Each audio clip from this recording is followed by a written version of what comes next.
আধিপত্য বিস্তার করতে গিয়ে যদি মারামারি করেন, কি শহীদ হবেন? জুড়ে বলেন, শহীদ হবেন? ধরেন ক্ষমতার মস্তক দখল করতে গিয়ে এখন মারামারি হচ্ছে, সামনে ইলেকশন, নির্বাচন। এই নির্বাচনকে কেন্দ্র করে দলীয় কোন্দল কিংবা ভিন্ন দলের সাথে আপনার মনোমালিন্য হয়েছে, দুই গ্রুপে ধাওয়া পাল্টা দেওয়া হলো, এক পক্ষ আরেক পক্ষকে মারলো, যারা মরল এরা স্লোগান দেওয়া শুরু করলো উনি শহীদ হয়েছেন। এত সহজ শহীদ হওয়া? এগুলো কিয়ামতের আলামত। জিহালাত, মূর্খতা এমন পর্যায়ে ছড়ায় গেছে, যার তার নামের শহীদ সাথে শহীদ লাগাই দেওয়া হয়। ব্রাহ্মণবাড়িয়াতে এক ওয়াজে গেছি, ব্রিজ পার হচ্ছে, লেখা আছে শহীদ ধীরেন্দ্রনাথ চক্রবর্তী সেতু। নাম কি? শহীদ ধীরেন্দ্রনাথ চক্রবর্তী সেতু। দাঁড়ায় গেলাম সাইনবোর্ড দেখে, সুবহানাল্লাহ। শহীদ হচ্ছে মুসলমানদের এক মর্যাদার প্রতীক। কোরআন সুন্নাহর ভাষা, শহীদের মর্যাদা, শহীদের ভাষা কত দামি একটা ভাষা, কত দামি একটা লকব। নামের শুরুতে খুব লাগাতে মনে চায়, ইসলামের আদর্শ বিশ্বাস করতে মনে চায় না, কিন্তু ইসলামের লকব নিতে মনে চায়। ভণ্ডামি বাদ দিতে হবে, ঠিক না বলেন? ইসলামের আদর্শ নিতে মনে চায় না, কিন্তু লকবটা নিতে মনে চায়। জিন্দা অবস্থায় ইসলাম পালন করতে মনে চায় না, মরার পরে নামের শুরুতে শহীদ লাগাতে মনে চায়। এই জন্য চোর ডাকাত, বেনামাজি, মিথ্যাবাদী, বেঈমান রাস্তাঘাটে ক্ষমতার মস্তক দখল করতে গিয়া কিংবা আধিপত্য বিস্তার করতে গিয়া যদি মারা যায়, খাসিরাত দুনিয়া ওয়াল আখিরা, এর দুনিয়াও শেষ ওর আখিরাতও শেষ। শহীদ একমাত্র সেই ব্যক্তি যে ব্যক্তি আল্লাহর দ্বীনের জন্য শাহাদাত বরণ করেছেন, সে হচ্ছে ফার্স্ট ক্লাস মানের শহীদ। তবে হ্যাঁ, এর সাথে আরো 7টা শহীদ যুক্ত আছে। নবী করিম সাল্লাল্লাহু আলাইহি ওয়াসাল্লাম শাহাদাতের শহীদদের 7টা ক্লাসিফিকেশন করেছেন। কোন শহীদ? যেমন মান কুতিলা দুনা নাফসিন বা দুনা মালিন, কোন ব্যক্তিতে নিজের সম্পদ রক্ষা করতে গিয়ে মারা গেল, সে শহীদ। কে পাথর ধসে মারা গেল, পাহাড় ধসে, সে শহীদ। আগ্নেয়পুরে মারা গেল, শহীদ। প্লাবনে মারা গেল, শহীদ। প্লেগ রোগে আক্রান্ত হয়ে মারা গেল, শহীদ। সন্তান প্রসব করতে গিয়ে মারা গেল, সেও শহীদ। নিজের ইজ্জত জানমাল রক্ষা করতে গিয়ে মারা গেল, সেও শহীদ। এই শহীদ, এটাকেও শহীদ বলা হয়। এই শহীদ আর আল্লাহ রাস্তার রক্ত দিয়ে শহীদ, মর্যাদাগত পার্থক্য আছে না নাই? আরো যদি বলেন, এটা বিরাট ব্যাপার। ভাইরা আমার, শহীদদের তো কোনো হিসাব হবে না। কিয়ামতের দিন রক্ত মাখা পোশাকে শহীদরা আল্লাহর দরবারে দাঁড়াবে, এমন অবস্থায় দাঁড়ায় যাবে গায়ে রক্তগুলো টকবক টকবক করে গা থেকে বেয়ে পড়ছে। আল্লাহ পাক জিজ্ঞেস করবেন, বান্দারে ব্যাপারটা কি অবস্থা কেন তোমাদের? সকলে আসছে না দুষ্ট দুষ্ট চেহারা নিয়ে, তোমার এই অবস্থা কেন? ব্যক্তি বলবে, রব্বুল আলামিন, জমিনে তোমার দ্বীনের জন্য লড়াই করছিলাম, কাফের বেঈমানরা আমাদের বুকটা ঝাঁঝরা করে দিয়েছে, রক্ত মাখা জামা নিয়া, রক্ত মাখা দেহ নিয়া রব তোমার সামনে হাজির হয়েছে। আল্লাহ নবী বলেন, শহীদদের রক্ত থেকে দুর্গন্ধ বের হবে না, মিশকের গ্রানে গোটা হাসরের ময়দান সাইলাব হয়ে যাবে। আল্লাহ পাক শহীদদেরকে ডেকে বলবে, শহীদ, তোর কোনো হিসাব হবে না, বিদায় হিসেবে আমার জান্নাতের মেহমান হয়ে যাবে।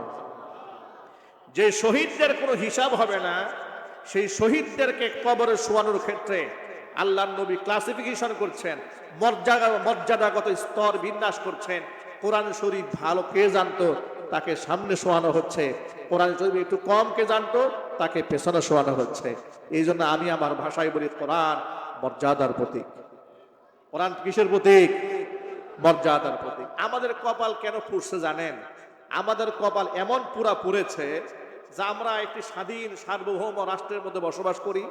90 থেকে 95% মুসলিম অধ্যুষিত এই বাংলাদেশে আমরা একটু সাহস করে এ কথা বলতেও পারি না যে আমরা কোরআন দিয়ে দেশ, সমাজ, রাষ্ট্র পরিচালনা করব। ঠিক না? বেড়ে জুড়ে বলেন। মরার পরে হুজুরের কাছে আসছে, হুজুর বাবা মারা গেছে, তাড়াতাড়ি 10 জন ছাত্র পাঠায় দেন, 1 খতম কোরআন পড়ান। আপনার বাবা মরার পরে কোরআন খতম করার জন্য আল্লাহ পাক কোরআন নাজিল করেছেন। সারা বছর তার বাবা মসজিদেও আসে নাই, নামাজেও আসে নাই, আলেমদেরকে সম্মান করে না, আলেমদেরকে মৌলবাদ বলে, জঙ্গিবাদ বলে, রাজাকার আল বদর আল শামস বলে তুচ্ছ তাচ্ছিল্য করে, ব্যঙ্গ বিদ্রুপ করে। এমন মুসলমানের সন্তান এই দেশে আছে না নাই? আরো জোরে বলেন। আলেমদেরকে নিয়ে সারা বছর উপহাস, আর মরা পরে দৌড়ে আসছে আলেমের কাছে। তবে হ্যাঁ, নির্বাচনের আগে কিন্তু আবার আলেমদের কিনে কোনো উপহাস হয় না। এই যে নির্বাচনের মৌসুম এসেছে না, এখন দেখবেন আমাদের দেশের যত রাজনৈতিক প্রার্থী আছে সব প্রার্থীরা মোটামুটি সাহাবাই কামের আমল শুরু করে দিছে। এক একজনের আমল, আদব, ভালোবাসা দেখলে মনে হয় আমরা তো সাহাবাই কাম খুলাফাই রাশেদারের জামানে চলে আসছি। ঠিক না ঠিক বলেন? মনে হয় খুলাফাই রাশেদা একবারে সেই আবু বকর, ওমর, উসমান, আলী জামানায় আসছি। কেমন? কোনো ভেদাভেদ নাই, রিক্সাওয়ালাকে সালাম দিচ্ছে, কুলি মজুরকে সালাম দিচ্ছে, মুসাফা করছে, মুয়ানাকা করছে, এরপরে কৃষকের ক্ষেতে ধান কেটে দিচ্ছে। কথা বলে না কেন? রাস্তাঘাট সুইপারের মতো পরিষ্কার করে দিচ্ছে। আরে কত জনবান্ধব, কত জনদরদি। আর একবার কোনো মতে যদি খালি একটু পাস করতে পারে, গেটের সামনে লেখা থাকবে বিদেশি কুকুর আছে, সাবধান। এরপর দেখবেন নেতার ঠেলা কাকে বলে, নেতার পিএস, এপিএস, ড্রাইভার, নেতার ছোট ভাই, নেতার খালাতো ভাই, নেতার শালা, নেতার দুলাভাই। কথা বলে না, নেতার নাতি, নেতার পুতি, নেতার জামা পরে আসছে, নেতার সাথে একটু সেলফি তুলেছে। কি দাম, কি বিরাট ব্যাপার স্যাপার। এই ভণ্ডামি বাংলাদেশ থেকে যতদিন বন্ধ হবে না ততদিন পর্যন্ত এই রাষ্ট্রে ইনসাফ কায়েম হবে না। ঠিক কিনা বলেন? এই ভণ্ডামি বাদ দিতে হবে। নেতাদের পা চাটা, গোলামি করা বন্ধ করতে হবে। আমি যুবক ভাইদেরকে বলি, যুবক ভাইরা, যার তার পেছনে দৌড়ানো যাবে না। জীবন কিন্তু একটা, জীবন কিন্তু একটা। তাকায় দেখো রাজনৈতিক কোন্দলে কত জায়গায় মানুষ মারা যাচ্ছে। তুমি যদি বিপদে পড়ো, তোমার নেতা তোমার দিকে ফিরেও তাকাবে না। তার আলামত তুমি একটু খুনি হাসিনার দিকে তাকাও তো। দেখো, খুনি হাসিনা 14 গোষ্ঠী নিয়ে পালাই গেছে, কিন্তু তার দলের নিরীহ কর্মীরা জেল খেটে পচে মরতেছে। কথা ঠিক না এই জন্য বলেন? খুনি হাসিনা নিজে পালিয়েছে, ওর কন্যাকে নিয়ে পালিয়েছে, ভাতিজেদেরকে নিয়ে পালিয়েছে, রক্তের আত্মীয় স্বজন সকলকে নিয়ে পালাই গেল। আর যারা তাদের ব্লাড কানেকশন নাই, এই নিরীহ ছাত্রলীগ, যুবলীগ, এদেরকে দিল্লি থেকে ফোন দিয়া বলে তোমরা রাজপথে নামো, মানে তোমরা পিটানি খাও, কারাগারে ঢুকো, তোরা মর, তোদের রক্তের বিনিময় দেখি আমরা আবার একটু মাস্তি করতে পারি কিনা। এই ভণ্ডামি যুবকদের বোঝা উচিত, কথা বলতে হবে। ঠিক কিনা বলেন? যুবকেরা কার পেছনে দৌড়াও, কার পেছনে দৌড়াও? নেতা তো দুনিয়াটাই তোমার ভুলে গেছে। কাল হাসরের ময়দানে তোমার কথা তো কেউ মনে রাখবে না। এই জন্য কিয়ামতের ময়দানে অসংখ্য লোক নেতাদের পেছনে দৌড়াবার কারণে জাহান্নামের আগুনে পুড়বে। আল্লাহর নবী 1500 বছর আগে আমাদের জন্য সতর্কবাণী দিয়েছেন। নবীজি বলেন, সিনফানি মিন আহলিন নার লাম আরাহুমা, জাহান্নামের 2টা শ্রেণী এই দুনিয়াতে আসবে, যাদেরকে আমি নবীজি আমার জামানায় দেখি না, ওরা আসবে কিয়ামতের আগে। এর মধ্যে রিজালুম বিআইদিহিম সিয়াতুন কাযনাবিল বাকার ইয়াদরিবুনা বিহান নাস। একটা শ্রেণী হচ্ছে পুরুষ, এমন কিছু পুরুষ তারা হাতের মধ্যে থাকবে গরুর লেজের মতো লাঠি, মানুষদেরকে পিটাবে।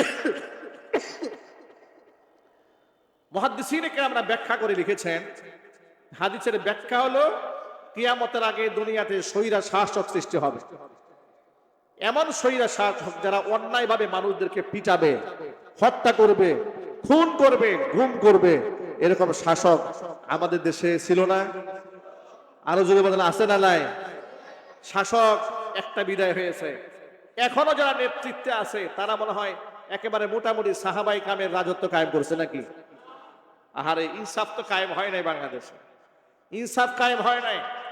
জুলাই আগস্ট বিপ্লবে যাদের রক্তের বিনিময়ে ইন্টিরিম গভর্নমেন্ট সরকার ক্ষমতায় বসলো, সেই ছেলেরাই ওই সময়কার একেবারে প্রথম সারির যিনি আন্দোলন করেছেন শহীদ উসমান হাদি, সেই উসমান হাদিকে প্রকাশ্য দিবালোকে খুন করা হলো। তার বিচার তো এই সরকার না করাতে প্রথম শহীদদের রক্তের সাথে তারা গাদ্দারি করলো। এখানে তো গাদ্দারি শেষ করে নাই, তারপর কি করেছে? এই বাচ্চাগুলো দিনের পর দিন আন্দোলন করছে। আমি জিজ্ঞেস করতে চাই, এখানে দলমত নির্বিশেষে সকলেই বলেন তো, রাষ্ট্রের প্রচন্ড মেধাবী এই ছেলেটা যে দিনের বেলায় ভর দুপুরে তাকে খুন করা হলো মাথার মধ্যে শুট করে, তার বিচার হওয়ার দরকার আছে না নাই? আরো জোরে বলেন। আজ পর্যন্ত আসামি ধরা পড়লো না কেন? আপনার আমার ট্যাক্সের টাকায় এই দেশের প্রশাসন চলে, পুলিশ চলে, আর্মি চলে, বিজিবি চলে, ডিবি চলে, এনএসআই চলে, ডিজিএফআই চলে, আমাদের টাকায় চলে। কথা বলতে ঠিক কিনা বলেন?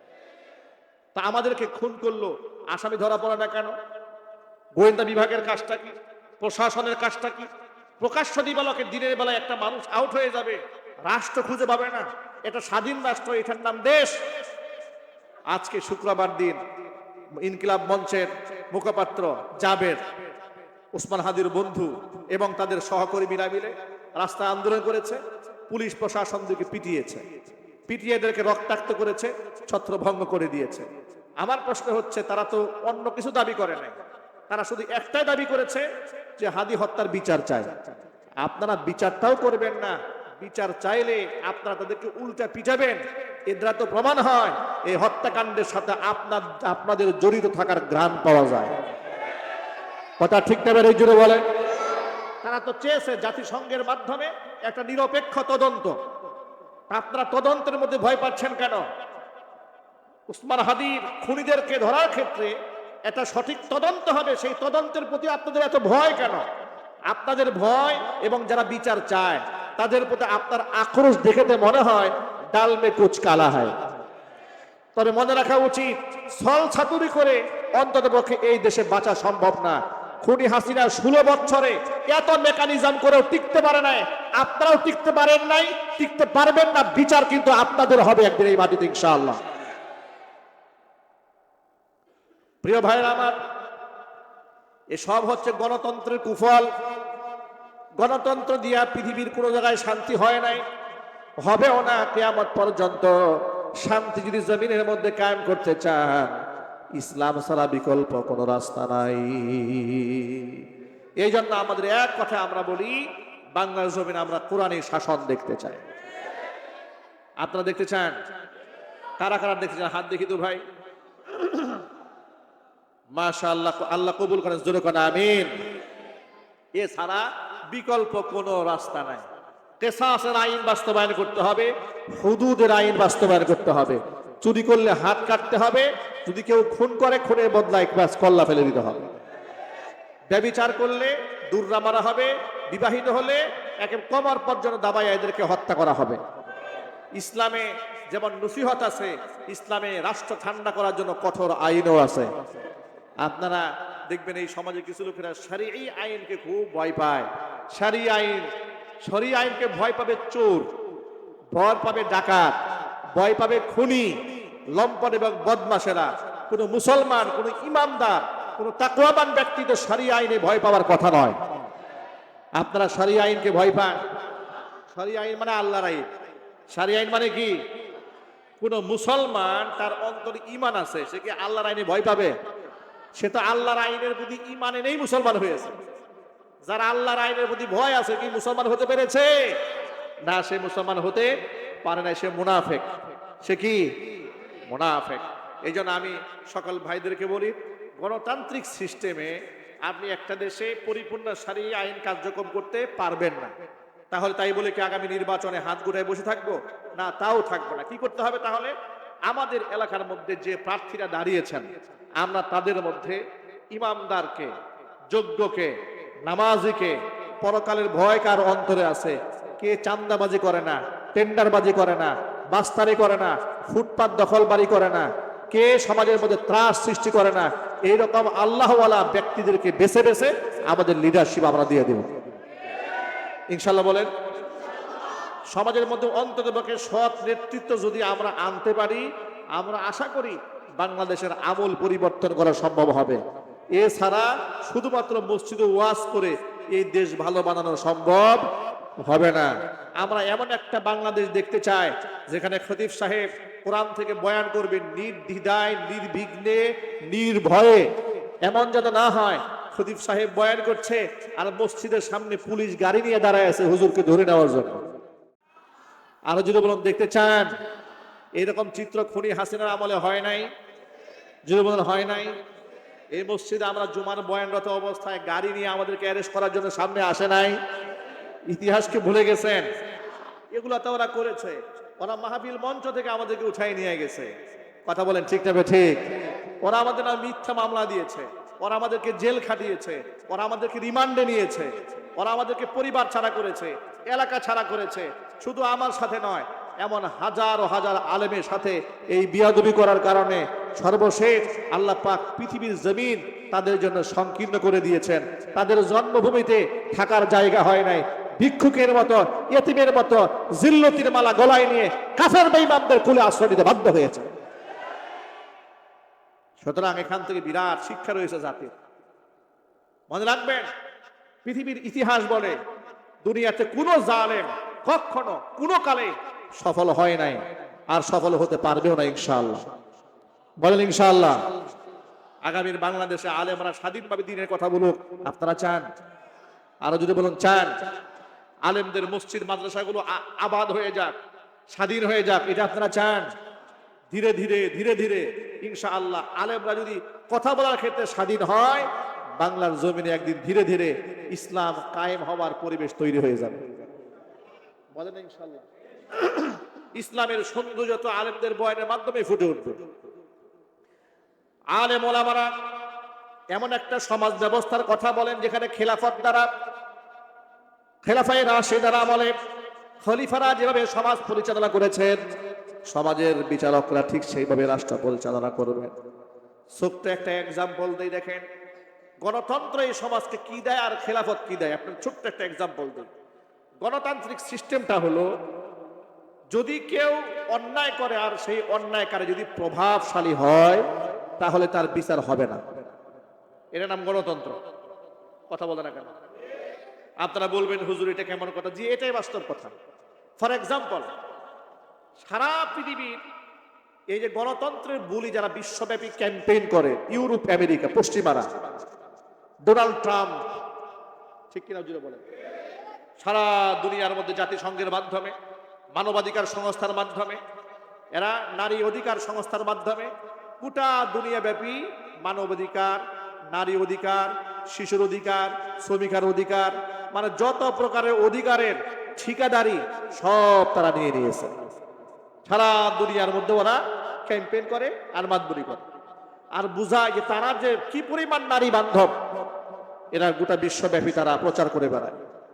যার দরুন কোন মুসলিম কান্ট্রিতে একটা মেয়ে যদি হিজাব পরে, নেকাব পরে, সেটাকেও তারা বলে এই যে মুসলমানেরা মেয়েদের স্বাধীনতা হরণ করছে। ঠিক কিনা বলেন? পর্দার কথা বললে বলে মেয়েদের স্বাধীনতা হরণ করছে। 18 বছর আগে মেয়েদেরকে বিবাহ দেওয়া যাবে না। কেন? এদের শরীর ভেঙে পড়বে, ব্রেইনে এফেক্ট করবে, দেহের মধ্যে নানান ধরনের ক্রিয়া তৈরি হবে। সুতরাং নারী বান্ধব আমরা, নারীদেরকে 18 বছর আগে বিবাহ দেওয়া যাবে না, আইন করে দেওয়া। বাস, পশ্চিমাদের কথা শুনে আমাদের দেশের লোকেরা আইন বানায় ফেলে, চলছে আইন। বাহ্যিকভাবে ওরা দেখাইলো ওরা কত নারী বান্ধব, কত মানব দরদী, কত জনহিতৈষী, বাহ্যিকভাবে দেখায়। এবার ওদের ভেতরগত আভ্যন্তরীণ অবস্থাটা আপনাদের সামনে একটু ব্যক্ত করি। বর্তমানে আপনারা জেনেছেন, যারা এখানে সচেতন মহল আছেন, অ্যাপস্টেইন ফাইল, এটা গোটা বিশ্বব্যাপী প্রচারিত হয়েছে। অ্যাপস্টেইনটা কে? অ্যাপস্টেইন হচ্ছে একজন ইহুদি। ইতিমধ্যে আমরা তার ব্যাপারে জানতে পেরেছি, সে শুধু ইহুদি না, সে হচ্ছে মুসাদের এজেন্ট। ইহুদিদের যে গোটা দুনিয়া ব্যাপী একটা গোয়েন্দা সংস্থা আছে মুসাদ, এটার নাম কি? মুসাদের অন্যতম একজন সদস্য হচ্ছে অ্যাপস্টেইন। এই অ্যাপস্টেইন কি করত?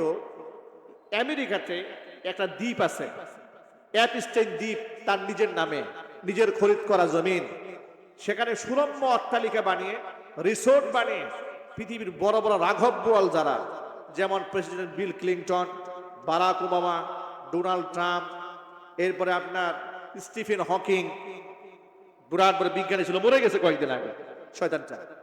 এই লেভেলের মানুষগুলো, মার্ক জুকারবার্গ, এলিন মাস্ক, এই ধরনের পৃথিবীর প্রতাপশালী ব্যবসায়িক, সিনেমার আর্টিস্ট এবং গোটা দুনিয়াকে যারা রাজত্ব করে, এক কথায় বিশ্বকে যারা শাসন করে, এই শ্রেণীর লোকদেরকে দাওয়াত দিয়ে বিনোদনের জন্য সেই দ্বীপে নেওয়া হতো।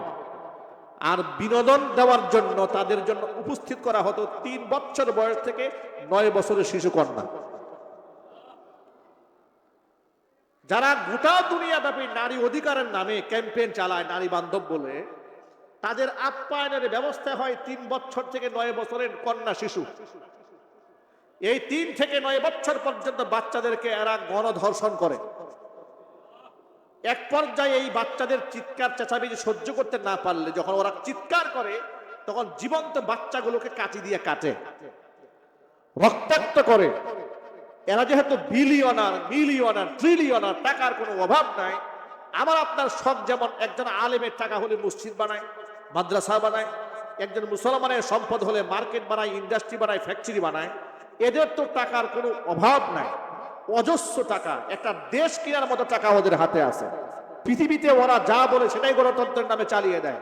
ওরা স্বাধীন দেশ ভেনেজুয়েলার প্রেসিডেন্টকে তার স্ত্রী সহ উঠায় নিয়ে আসলো, এটাও নাকি গণতন্ত্র। ওরা আফগানিস্তানে 20টা বছর 70,000 তালেবানকে শহীদ করলো, এটাও নাকি ওদের গণতন্ত্র। সিরিয়াকে ধ্বংস করলো, এটাও নাকি ওদের গণতন্ত্র। ইরাককে একটা মিথ্যা অজুহাতে ধ্বংস করে দিয়েছে, এটাও ওদের গণতন্ত্র। এরপর ইরানের উপর হামলা করার পায়তারা চালাচ্ছে, এটাও অনেক গণতন্ত্র। ফিলিস্তিনের মাটিতে ওরা নিরীহ লক্ষ লক্ষ ছোট্ট ছোট্ট বাচ্চাদেরকে বুক দিয়ে উড়িয়ে দিয়েছে, এটার নাম নাকি গণতন্ত্র। এই গণতন্ত্রের ধ্বজাধারীরা, ওদের তো সীমাহীন টাকা, এই টাকা দিয়ে ওরা করবেটা কি? ওরা শয়তানের পূজা করে, ওরা বাল দেবতার পূজা করে। কোরআন মাজিদে 1500 বছর আগে এই দেবতার ব্যাপারে আল্লাহ পাক স্পষ্ট বলেছেন ইহুদিদেরকে, আতাদউনা বালাউ ওয়া তাদারুনা আহসানাল খালিকিন, তোমরা পৃথিবীর স্রষ্টা আল্লাহকে বাদ দিয়া বাল দেবতার পূজা করো। এই ইহুদিরা হচ্ছে সেই বাল দেবতার পূজা করে, সেই দেবতার সন্তুষ্টি কল্পে শিশু বাচ্চাদেরকে জবাই করে। নাউজুবিল্লাহ, জোরে পড়ে। শুধুমাত্র জবাই করে না, কন্যা শিশুদেরকে মুরগি যেমন ফ্রাই করা হয়, এমন ফ্রাই করে করে এদের সামনে খাবার হিসেবে উপস্থাপন করা হয়। বাচ্চা মেয়েদেরকে জুস বানিয়ে এদের সামনে তুলে ধরা হয়। আমাদের কাছে এখন সচেতন মহল যারা আছে সবার কাছে ফুটেজ আছে। ইতিমধ্যে 2000 পিকচার এটা বিশ্ব মিডিয়াতে প্রচারিত হয়েছে। 30 লক্ষ পেজের নথি বিশ্ব মিডিয়াতে প্রচারিত হয়েছে। এর সাথে জড়িত আমাদের পার্শ্ববর্তী দেশ ভারতের নরেন্দ্র মোদীর নামও পাওয়া গেছে। নাউজুবিল্লাহ পড়েন। এই রক্তখেকু শয়তান গুজরাটের কসাই খুনি, কেন আমরা 2021 সালে তাকে বাংলাদেশে বরদাস্ত করতে পারি নাই? আমাদের নামে মিথ্যা মামলা কেন দেওয়া হয়েছিল? আমাদেরকে মসজিদটা কেন বিতাড়িত করা হয়েছিল খুনি হাসিনার আমলে? কারণ আমরা এই কুখ্যাত নরেন্দ্র মোদীর বিরুদ্ধাচরণ করেছিলাম। সেই নরেন্দ্র মোদীর নামও সেই তালিকায় পাওয়া গেল। এলাকারা Bill Gates, Stephen Hawking, Donald Trump, এরপরে বিল ক্লিনটন, বারাক ওবামা, এই ধরনের প্রভাবশালী ব্যক্তিরা ওই দ্বীপে যায়। দ্বীপে গিয়ে এই ছোট্ট বাচ্চাদেরকে নিয়ে ফুর্তি করে, এক পর্যায়ে বাচ্চাদেরকে কাবাব বানায় এদেরকে খাওয়ার আয়োজন করে। একটু চুরে বলেন নাউজুবিল্লাহ। হাজার হাজার মানুষকে তারা এরকম করে ভক্ষণ করেছে। এরা মানুষটা জানোয়ার, চিৎকার দিয়ে বলে মানুষটা জানোয়ার। মানুষের সামনে বলে মানব বান্ধব, আর ভিতরে গেলে মানুষের মাংসের ভক্ষণ করে। এই জন্য প্রিয় ভাইদেরকে বলি, ভাইরা খুদার কসম, পশ্চিমারা পৃথিবীতে শান্তি চায় না, আর ওদের সিস্টেমে শান্তি তৈরি হতে পারে না। শান্তি একমাত্র দিতে পারে কোরআন, কথা বলতে হবে, ঠিক কিনা বলেন? আর আজকে এই দেশের মুসলমান রাজনীতিবিদদের পশ্চিমাদের তেল মর্দন দেখে মনে হয় এক একজনের পশ্চিমাদের গুলাম হয়ে গেছে। আগে ফেসবুক ইউটিউবে আমরা যদি পশ্চিমাদের বিরুদ্ধে কথা বলতাম তখন দেখলাম অনেকে খুশি হইতো। ইদানিং সামনে নির্বাচনকে কেন্দ্র করে পশ্চিমাদের বিরুদ্ধে কিছু লেখা যায় না, কিছু ইসলামিক দলের কর্মীরা আমাদের উপর ঝাঁপাই পড়ে। তারা বলা শুরু করে, হুজুর আপনারা মোটা মাথায় বুঝবেন না, পশ্চিমাদেরকে ঠান্ডা না রাখলে ক্ষমতায় যাওয়া যাবে না। তোর মতো মুনাফিক দিয়ে আল্লাহ পাক এই রাষ্ট্রে ইনসাফ কায়েম করবে না। কথা ঠিক নেবেন, চিল্লায় বলেন। ক্ষমতা যেতে হবে, তোমার এই পলিসি কে দিয়েছে? তোমাকে জোর করে ক্ষমতার মস্তক দখল করতে কে শিখিয়েছে? আদর্শ ভুলে গিয়ে তাওহীদের উপর থাকো, ঈমানের উপর থাকো, তাকওয়ার উপর থাকো। জীবন যদি চলে যায় শাহাদাতের মর্যাদা পাবে। আর কাফের বেঈমানদের কাছে ঈমান বিক্রি করে ক্ষমতার মস্তদে আজকে যাবে, কালকে লাথি খায় মজলিস থেকে নেমে যাবে। কথা বলে ঠিক কিনা? আজকে মন্ত্রীর মর্যাদা পাবে, কালকে ফাঁসির রশি তোমার জন্য অপেক্ষা করছে। আর যদি আল্লাহর জন্য কাজ করো, বললে তুমি গাজী হবে, বললে তুমি শহীদ হয়ে যাবে, বাস্তবে তুমি গাজী হয়ে যাবে। এই জন্য সকল ভাইদেরকে বলি, গণতন্ত্র দিয়ে তো ইসলাম কায়েম হবে না, কিন্তু সাময়িক সময়ের জন্য অন্তত পক্ষে কিছু সৎ ইমানদার নেতা সংসদে নেওয়ার দরকার আছে না? দরকার নাই? জুড়ে বলার দরকার আছে না নাই? তবে আমাদের বার্তা বড় পরিষ্কার, ওই নেতাদের প্রতি আমাদের আর্গুমেন্ট থাকবে, আমরা পশ্চিমা ধাঁচে রাষ্ট্র পরিচালনা দেখতে চাই না, আমরা কোরআন সুন্নাহর আদর্শে রাষ্ট্র দেখতে চাই। কোরআন সুন্নাহর আদর্শে রাষ্ট্র কারা কারা দেখতে চান? দুহাত দেখতে চাচ্ছি। আল্লাহ তুমি আমাদেরকে সেই সংগ্রামী কাফেলার এক একজন সদস্য বানায় না, জোরে কানা আমিন। আল্লাহ যেন কবুল করে, জোরে কানা আমিন। ইসলামী শাসন ব্যবস্থায় ইনসাফ কেমন হয় একটা এক্সাম্পল শোনেন। ওমর রাদিয়াল্লাহু তাআলা আনহু তখন অর্ধ জাহানের শাসক। ওমর রাদিয়াল্লাহু তাআলা আনহুর শাসন আমলে হযরত আলী কাররামাল্লাহু ওয়াজহা ইসলামের আদালতে মামলা করলেন এক ইহুদির বিরুদ্ধে। মামলা করেছেন আহলে বাইতের সদস্য হযরত আলী, নবীর কলিজার টুকরা মেয়ের জামাই হাসান হুসাইনের বাবা। খলিফার দরবারে মামলা করলেন যে আমার জিহাদের ময়দানের একটা ঢাল হারায় গেছে, সেই ঢালটা পাওয়া গেছে এক ইহুদির কাছে। ইহুদিকে আনা হলো। কাজী সুরাই ছিলেন রাষ্ট্রের প্রধান বিচারপতি। হাকিম যিনি ছিলেন তিনি সাহাবী ছিলেন, তিনি ছিলেন তাবেঈ। নাম তার কাজী সুরাই রাহিমাহুল্লাহ। আল্লাহ পাক জান্নাতুল ফেরদাউসে সুউচ্চ মাকাম দান করেন। ইসলামের বিচারক, ইসলামের হাকিম, বিচারকের কাঠগড়ায় বিচারকের আসনে বসলেন। হযরত আলীকে কাঠগড়ায় এক পাশে দাঁড় করালেন, ইহুদিকে আরেক পাশে দাঁড় করালেন। আলীকে জিজ্ঞেস করলেন, আলী আপনি দাবি করছেন এই জিহাদের ময়দানের ঢালটা আপনার? বলে হ্যাঁ এটা আমার। আপনার সপক্ষে কোনো দলিল আছে, প্রমাণ আছে? বলে হ্যাঁ আছে। কি প্রমাণ আছে আপনার কাছে? প্রমাণ আমার ছেলে হাসান এবং হুসাইন। জিজ্ঞেস করেন, তারাই বলবে। কাজী সুরাই বললেন, হযরত আলী ইসলামী কাজার মূলনীতি হচ্ছে, বিচারের মূলনীতি হচ্ছে অবশ্যই পিতার পক্ষে তার সন্তানদের সাক্ষী গ্রহণযোগ্য নয়। কারণ সন্তান তো আবেগবশ হয়ে পিতার পক্ষে কথা বলবে, এটা স্বাভাবিক একটা ব্যাপার। তখন কাজী সাহেবকে হযরতে আলী কাররামাল্লাহু ওয়াজহা ডেকে বললেন, কাজী সাহেব আপনি কি হাসান হুসাইনের ব্যাপারে এরকম সন্দেহ করেন নাকি? হাসান হুসাইনের ব্যাপারে রাসূলের সেই বিখ্যাত হাদিসকে আপনি ভুলে গেছেন? ওয়াল হাসানু ওয়াল হুসাইনু সাইয়্যিদা শাবাবি আহলিল জান্নাহ। হাসান হুসাইন জান্নাতের যুবকদের সর্দার হবে। বিচারক বললেন যে না, আমি সেই হাদিস ভুলে যাই না, আমি জানি হাসান হুসাইন ভুল বলবে না, তারা জান্নাতের সর্দার হবেন। পরিপূর্ণ ঈমান থাকা সত্ত্বেও আমি ইসলামের মূলনীতি অনুসারে কথা বলেছি। ইসলামের মূলনীতি এটাই, বিচারকের দায়িত্ব হচ্ছে অবশ্যই তার সাক্ষী গ্রহণ করবে না যে সরাসরি সন্তান হয়, আপনি অন্য কোনো সাক্ষী দাঁড় করান। তিনি বললেন তাহলে আমার গোলাম আছে, আমার খাদেম, সে সাক্ষী দেবে। কাজী সাহেব বললেন যে না, মনিবের পক্ষে গোলামের সাক্ষী গ্রহণ করা হবে না, আপনি অন্য সাক্ষী দেন। হযরত আলী বললেন আমার কাছে এছাড়া কোনো সাক্ষী নাই। তখন কাজী সুরাই ঢালের ফয়সালা ইহুদির পক্ষে রায় দিয়ে দিলেন। ইহুদির পক্ষে যখন রায় দেওয়া হলো, ইহুদি আদালত প্রাঙ্গণে দাঁড়িয়ে বললেন, মাননীয় আদালত একটু অপেক্ষা করেন। আমি অবাক হয়ে গেলাম, এটার নাম ইসলামিক রাষ্ট্র ব্যবস্থা, এটার নাম ইসলামের শাসন ব্যবস্থা, যে আহলে বাইতের সদস্যর পক্ষে কোনো সাক্ষী না থাকার কারণে তার অধীনে তার নিজের মামলার তার পক্ষে রায় হওয়ার কথা যেটা ছিল তার বিপক্ষে চলে গেল।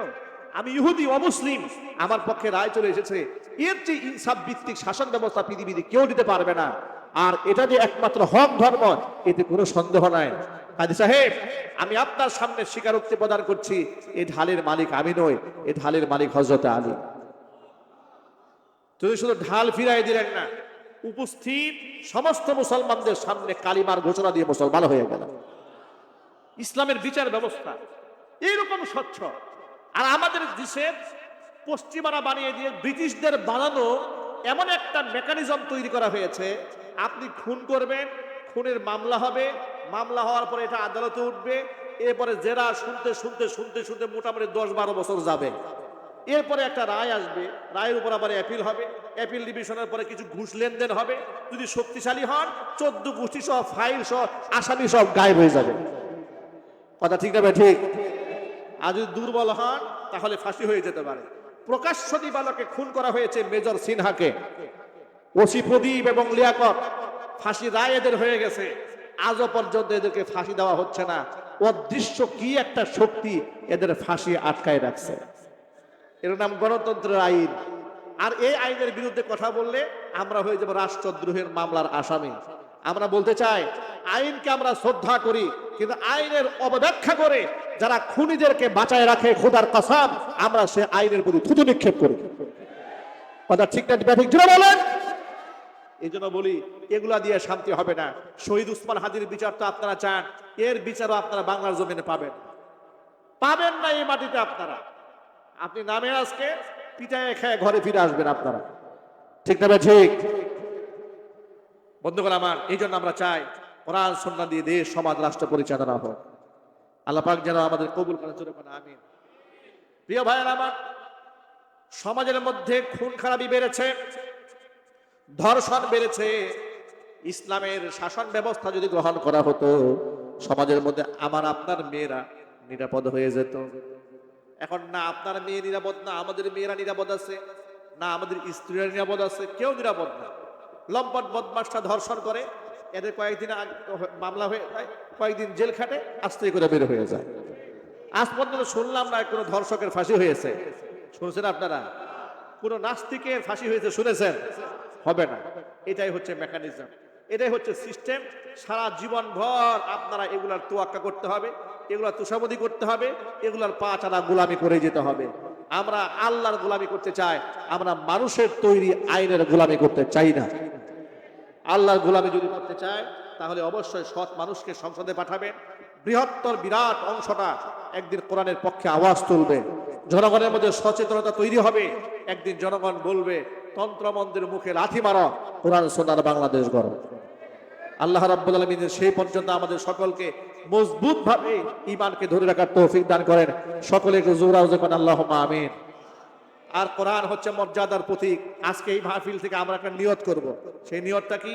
আমরা যত মানুষ এখানে আছি, আমরা প্রত্যেকে একটা সাচ্চা এবং পাক্কা নিয়ত যে আমাদের প্রত্যেকের ঘরে ঘরে একজন করে কোরআনে কারীমের হাফেজ তৈরি করব। ইনশাআল্লাহ বলেন।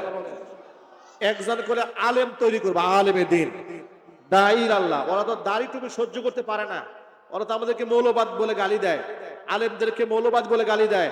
আমরা প্রত্যেকে ঘরে ঘরে একটা করে কট্টর মৌলবাদী তৈরি করব, বলেন ইনশাআল্লাহ। ওরা আমাদেরকে খোঁটা দিয়ে বলে আপনারা কি দেশটাকে আফগানিস্তান বানাতে চান নাকি? আমরা বলবো আফগানিস্তান বানাতে পারলে তো আমাদের 14 গোষ্ঠী। কোরআনে কারীম সংরক্ষণের জন্য আল্লাহ পাক তার সিনাটাকে কবুল করে নিয়েছেন। শত টুকরা করলেও একটা অক্ষর খুঁজে পাওয়া যাবে না। কি করে এত বড় গ্রন্থ তিনি মুখস্থ করেছেন? নবী করিম সাল্লাল্লাহু আলাইহি ওয়াসাল্লামের একজন সাহাবী ছিলেন উবাই ইবনে কাব রাদিয়াল্লাহু তাআলা আনহু। উবাই ইবনে কাব হচ্ছেন সেই সাহাবী, কোরআনের আয়াত যখন নাজিল হতো লিখে লিখে যারা সংরক্ষণ করতেন তাদেরকে বলা হতো কাতিবে ওহী, ওহী লিখক। তাদের মধ্যে অন্যতম অনেকেই লিখতেন, যেমন আমির মুআবিয়া রাদিয়াল্লাহু তাআলা আনহু তিনিও লিখতেন, ওসমান গনি জিন্নুরাইন তিনিও লিখতেন, ওমর রাদিয়াল্লাহু তাআলা আনহু কিছু লিখতেন, শিক্ষিত ছিলেন তারা সকলে। অন্যতম যিনি খুব বেশি লিখতেন তার নাম হচ্ছে উবাই ইবনে কাব, সংরক্ষণ করতেন। নবী করিম সাল্লাল্লাহু আলাইহি ওয়াসাল্লাম একদিন উবাইকে ডেকে বলেন, উবাই আমারানি আযজা ওয়া জাল্লা আন আকরা আলাইকা লাম ইয়াকুনিল লাযিনা কাফারু মিন আহলিল কিতাব। উবাইকে ডেকে বলেন, উবাই মহান আল্লাহ তাআলা আমাকে হুকুম করেছেন আমি যেন কোরআন শরীফ থেকে তোমাকে সূরা বাইয়িনা তেলাওয়াত করে শোনাই। উবাই ইবনে কাব খুব অবাক হয়ে গেলেন। আল্লাহ তাআলা রাসূলকে হুকুম করেছেন আমাদের কোরআন শোনাতে। তিনি আগ্রহ ভরে প্রশ্ন করলেন, আওয়াজ সাম্মানি ইয়া রাসূলুল্লাহ, হে আল্লাহর রাসূল আপনি যে বললেন আল্লাহ আমাকে কোরআন শোনাতে বলেছে, তো আল্লাহ পাক কি তার কুদরতি জবানে আমার নাম ধরে উচ্চারণ করেছে নাকি? আমার নাম কি আল্লাহর জবানে উচ্চারিত হয়েছে? হুজুর বলে, নাম, আল্লাহ তোমার নাম ধরে বলেছে।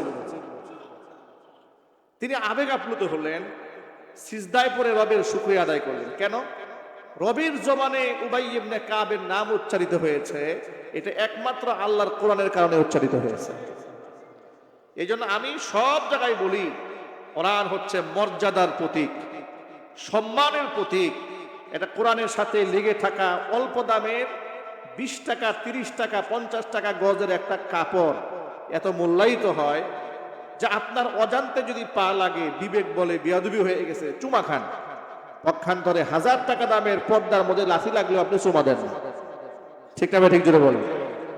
কোরআন কারীমের একটা রেহাল 100, 200, 500 টাকা দিয়ে কিনেছেন, অজান্তে পায়ের সাথে লাগলে বিবেকে বাধা দেয়, বেয়াদবি হয়ে গেছে। পক্ষান্তরে আপনার ঘরে লাখ টাকা দামের খাট আছে, প্রতিদিন লাথি লাগতেছে, একবারও বিবেকে বলে না এত দামের খাট, একটা চুমা দিয়ে আসো তো না, ওই খাটের প্রতি আপনার শ্রদ্ধা বোধ আসে না। কোরআন বিষয়টা হচ্ছে একটা মর্যাদার প্রতীক, এর সাথে টাচ লাগলে আল্লাহ পাক ওরে দামি বানায় দেয়। যদি বলেন সুবহানাল্লাহ। কাঠের টুকরা টাচ লাগলে দামি হয়ে যায়, কাপড়ের টুকরা ঘষা লাগলে দামি হয়ে যায়।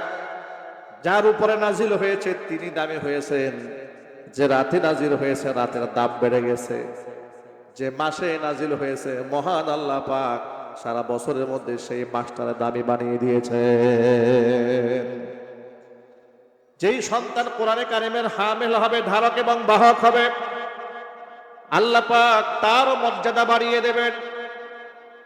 বিশ্বনবী সাল্লাল্লাহু আলাইহি ওয়াসাল্লাম উহুদের ময়দানে 70 জন সাহাবী যখন শহীদ হয়ে গেলেন, শাহাদাতের পরে যুদ্ধ যখন শেষ হয়ে গেল, এখন এতগুলো শহীদের লাশ কবরের মধ্যে মাদফন করা হবে, বিরাট কঠিন কাজ। আল্লাহর নবী হুকুম করলেন উহুদের ময়দানে 35টা কবর খনন করা হবে, এক একটা কবরের মধ্যে 2 জন করে লাশ শোয়া দেওয়া হবে। সাহাবায়ে কেরাম নবীজির নির্দেশে 35টা কবর খনন করলেন। আপনারা যারা মদিনায় জিয়ারায় যান, সেখানে সোহাদাই উহুদের কবরগুলো আপনারা দেখেছেন, উহুদের ময়দানে শহীদ হয়েছিলেন তাদের কবরগুলো আপনারা দেখেছেন, একটা বাউন্ডারি দেওয়া আছে। এই জায়গাটার মধ্যে 35টা কবর খনন করা হয়েছে। কতগুলো জোরে বলেন তো ভাই? আর শহীদদের সংখ্যা কতগুলো? 70 জন। এর মানে এক একটা কবরে কয়জন ঢুকানো হবে? 2 জনকে। সিস্টেমটা হলো পাশাপাশি নয়, লম্বা লম্বি করে, একজনকে সামনে একজনকে পেছনে।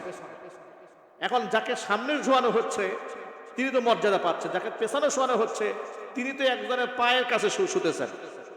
ঠিক না বলেন? ফর এক্সাম্পল, এই যে আপনারা যারা সামনের কাতারে বসেছেন, যারা পিছনে বসেছেন, এদেরকে যে লম্বা লম্বা শোয়াই দেওয়া হয়, পিছনে যারা আছেন সামনের লোকের পা আর আপনার মাথা, ঠিক কিনা? এরকম হয়ে গেল। এরকম করে কবরের মধ্যে শোয়ানো হচ্ছে। এখন ক্লাসিফিকেশন কি করে করবেন, কাকে সামনে শোয়াবেন আর কাকে পেছনে শোয়াবেন? এই যে স্তরবিন্যাস, মর্যাদাগত পার্থক্য আল্লাহর নবী কি করে করবেন? সাহাবীদেরকে জিজ্ঞেস করলেন, সাহাবীরা বলতো এই যে কবরে এই 2 জনকে শোয়ানো হচ্ছে, ধরুন আব্দুর রহিম আর আব্দুল করিম, এই 2 জনের মধ্যে কোরআন শরীফটা একটু বেশি ভালো কে জানতো? এদের মধ্যে কোরআনের মর্যাদা যার বেশি, কোরআনের দক্ষতা যার বেশি, তাকে শোয়ানো হবে মাথার কাছে। যার দক্ষতা তুলনামূলকভাবে একটু কম আছে তাকে শোয়ানো হবে পায়ের কাছে। আল্লাহু আকবার বলেন। আচ্ছা আপনারা বলুন তো, শহীদদের কি কোনো হিসাব আছে? এই মাসলা তো সকলেই জানেন, তবে এই শহীদ কিন্তু আমার যেন তেন শহীদ না। এখন তো দেখি বাংলাদেশে শহীদ হয়ে গেছে মোটামুটি একটা খেতাবের নাম, নামাজ নাই, রোজা নাই, পায়খানা করে পানি নাই, না পেশাব করে পানি নাই, কেবলা চিনে না, নামাজ বুঝে না, রোজা বুঝে না, আল্লাহ বুঝে না, রাস্তাঘাটে কুপা করে করে মারা গেল, লোকেরা বলে উনি শহীদ হয়ে গেছে। কি বলেন? কপাল। কি বলেন? মন চাইলে কি আফগানিস্তান হওয়া যাবে বেটা? আফগানিস্তান হতে গেলে তো ঈমান থাকতে হবে টাটকা। আফগানের মন্ত্রীরা সাইকেল চালিয়ে মন্ত্রণালয়ে যায়, তাদের কোনো বডিগার্ড লাগে না, আর তুমি তাদের সমালোচনা করো। 5 বছর আফগানিস্তানে একটা ধর্ষণের ঘটনা ঘটে নাই। পলিথিনের ব্যাগে টাকা ভরে ভরে বস্তায় বস্তায় টাকা নিয়ে ওরা বাজারে যায়, ওদের কোনো ভয় নাই। আমাদের দেশের কয়েকদিন আগে শেখুল হাদিস আল্লাহ মাহমুদুল হক হাফিজাহুল্লাহ কয়েকজন উলামা ইকরাম আফগান সফরে গিয়েছিলেন। তারা বলেছেন আমরা শত শত কিলোমিটার 1000 কিলোমিটার পাহাড়িয়া গিরিপথ বেয়ে বেয়ে রাতের বেলায় চলেছি, একটা মানুষের মধ্যে কোনো ভয়ও দেখি নাই, কোনো শঙ্কাও দেখি নাই। সামনে এসে কেউ দাঁড়াবে, পিস্তল নিয়ে দাঁড়াবে, হাইজ্যাক করবে, লুণ্ঠন করবে, এরকম চিন্তাও কারো মাথায় নাই। সুবহানাল্লাহ বলেন। এই শান্তির দেশ তারা তৈরি করেছে আল্লাহর কোরআন দিয়ে। কি দিয়ে? কোরআন দিয়ে। আমরাও এই দেশকে ভবিষ্যতে ইনশাআল্লাহ আল্লাহর কোরআন দিয়ে তেমনই সাজাবো। আল্লাহ পাক যেন আমাদের সকলকে কবুল করেন। রাজি আছেন তো ইনশাআল্লাহ? আল্লাহ পাক আমাদের সন্তানদেরকে হাফেজ কোরআন বানায় দেন, আলেম দ্বীন হিসেবে কবুল করেন, দাঈ ইলাল্লাহ হিসেবে কবুল করেন। এতক্ষণ পর্যন্ত যে আলোচনা আপনাদের সামনে উপস্থাপন করেছি, সবার আগে